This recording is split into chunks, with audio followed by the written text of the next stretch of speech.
Continuons donc la visite de la capitale belge en nous éloignant un peu de la Grand Place. Allez, suivez-moi dans le quartier royal à l'est du centre-ville pour commencer cette visite. On accède à ce quartier par le Mont des Arts, un très bel espace piéton qui vous permettra en grimpant un peu d'avoir un joli point de vue sur le centre de Bruxelles, dont je vous ai déjà parlé dans une autre vidéo. Mais je vous invite à me suivre pour découvrir une série de vieux bâtiments, tous nichés au sein du quartier royal. Vous pouvez voir entre autres la bibliothèque royale, le musée royal des beaux-arts, ou encore le palais de la Nation. En traversant la plus grande place de ce quartier, qu'on appelle la place royale, je vous invite à pénétrer dans le parc de Bruxelles pour trouver un peu de verdure. On a ici l'occasion de se promener dans de larges allées aux alignements symétriques pour rejoindre différents kiosques ou encore le grand bassin dans lequel se reflète le palais de la Nation. Le quartier royal est aussi très riche en musées et je vais vous présenter l'un d'entre eux assez atypique. Il s'agit du musée des instruments de musique. Situé entre le Mont des Arts et la place royale, vous trouverez ce musée dans un des magnifiques bâtiments de la rue.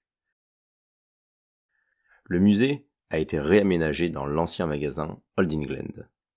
L'architecture, tout de fer forgé et de fonte, donne un sacré cachet au lieu, ce qui m'a poussé à en visiter l'intérieur. Comme vous pouvez le voir, les salles à l'intérieur du bâtiment sont moins impressionnantes que l'extérieur, même si elles gardent un certain charme. Le musée, lui, s'étend sur plusieurs étages, et vous pouvez y passer une bonne petite demi-journée si vous prenez votre temps.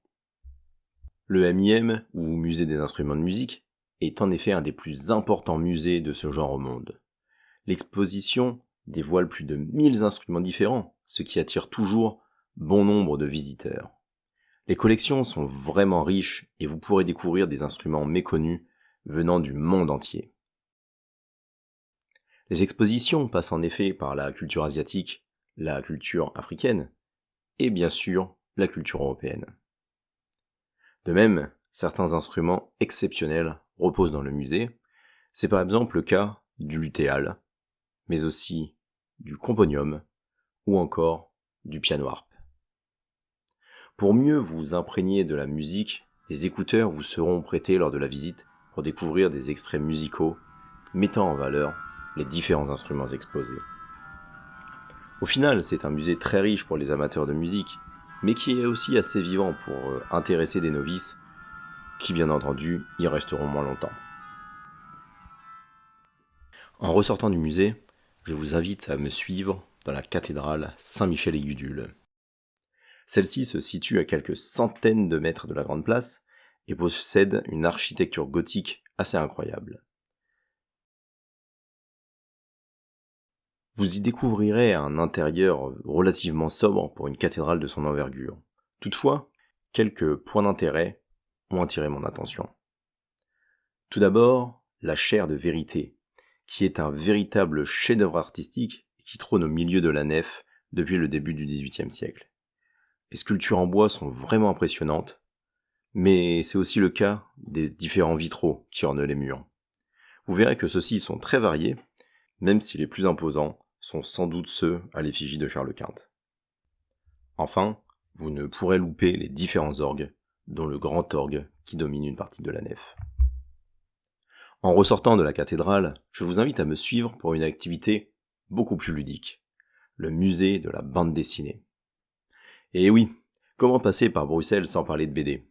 La ville met ainsi à l'honneur la bande dessinée avec des dizaines de fresques murales que vous pourrez vous amuser à retrouver un peu partout dans la ville. Au total, près de 70 œuvres peuvent guider vos pas lors d'une visite de la capitale belge. Un parcours a ainsi été mis en place pour vous permettre de les retrouver.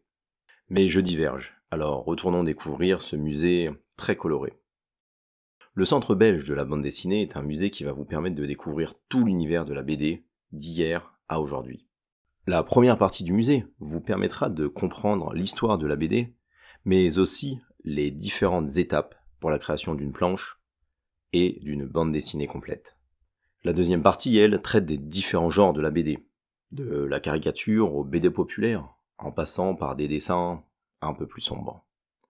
Vous pourrez aussi y admirer des expositions sur les grands noms de la bande dessinée belge, comme avec Black et Mortimer de Jacobs, Kid Paddle de Midam, ou encore Les Schtroumpfs du bruxellois Peyo. La dernière partie est une exposition temporaire sur des thèmes variés, comme l'évolution du manga dans la société. Au final, ça en fait un musée très intéressant et particulièrement riche pour les novices comme pour les amateurs du genre.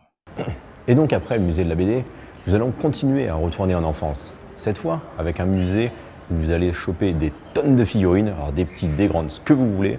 C'est le musée de la figurine de Bruxelles. On y va tout de suite.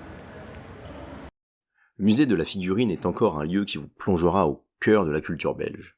Des dizaines d'expositions de figurines vous plongeront dans le monde de la BD avec des collections de personnages comme Tintin, Astérix et Obélix, Lucky Luke et bien sûr les Schtroumpfs. Vous trouverez aussi quelques figurines des comics, mais bien d'autres encore. Le musée est très ludique et permettra aux petits comme aux grands de passer un bon moment. Alors c'est sûr que c'est pas le musée le plus important de la ville, enfin si vous avez un peu de temps, il vaut quand même le coup d'œil. Pour finir, je vais vous donner un petit conseil resto. En se fiant aux avis internet, nous avons décidé d'essayer le café Georgette. Attention, ce petit restaurant est souvent bondé, alors pensez à réserver avant. Les plats sont assez bons sans être très copieux, par contre, les frites sont d'authentiques frites belges, vraiment excellentes. Pour les plus petits budgets, je vous laisse tester la friterie juste à côté, qui elle aussi est délicieuse. Alors c'est tout pour cette deuxième vidéo sur la capitale belge. Je vous retrouve bientôt pour d'autres visites et d'autres aventures, que ce soit en France ou à l'étranger. Allez, à bientôt les explorateurs.